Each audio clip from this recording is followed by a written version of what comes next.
The smallest unit of life is the cell. In order for life to be sustained, nutrients and gases must be able to pass into a cell. Wastes and other products must be able to pass out of the cell. Many of the materials that pass in or out of the cell do so by passive transport. In this process, there is no energy, no ATP expenditure by the cell. Concentration gradients allow for the movement of materials.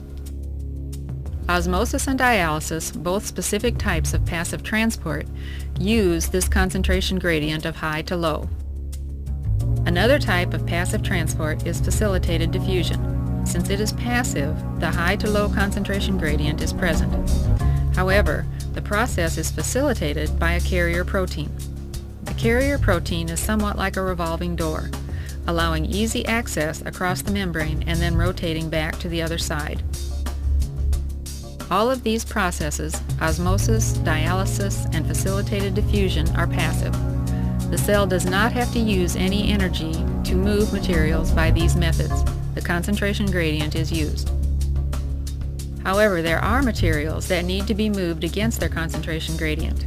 This process requires energy, ATP, and protein carriers that are found in the plasma membrane. Defined active transport is material moved from a low concentration to a high concentration through a membrane using a protein carrier that requires ATP. An example of active transport is the mechanism of uptake of iodine by the thyroid gland.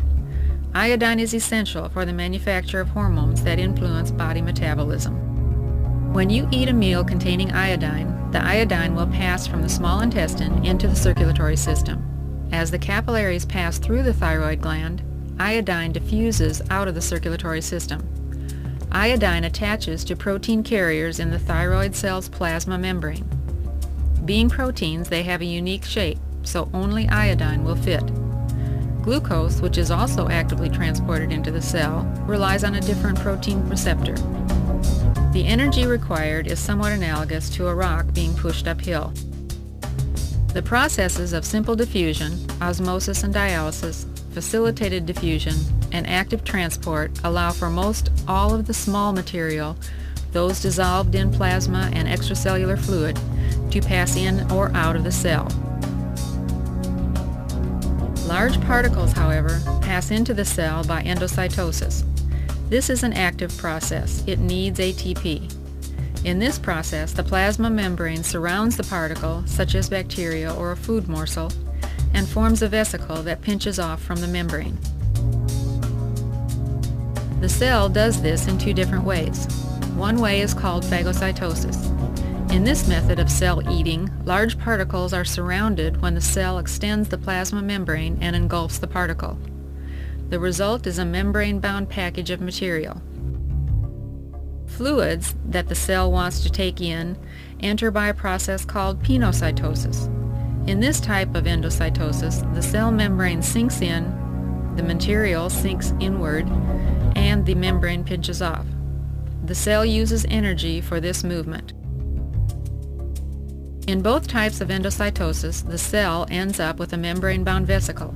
The material in the vesicle still has to pass through the membrane in order to be used by the cell.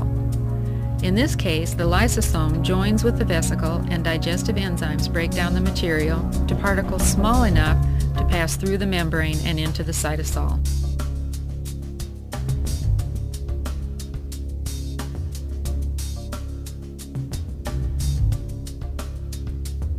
A specialized endocytosis called receptor-mediated endocytosis also occurs in cells.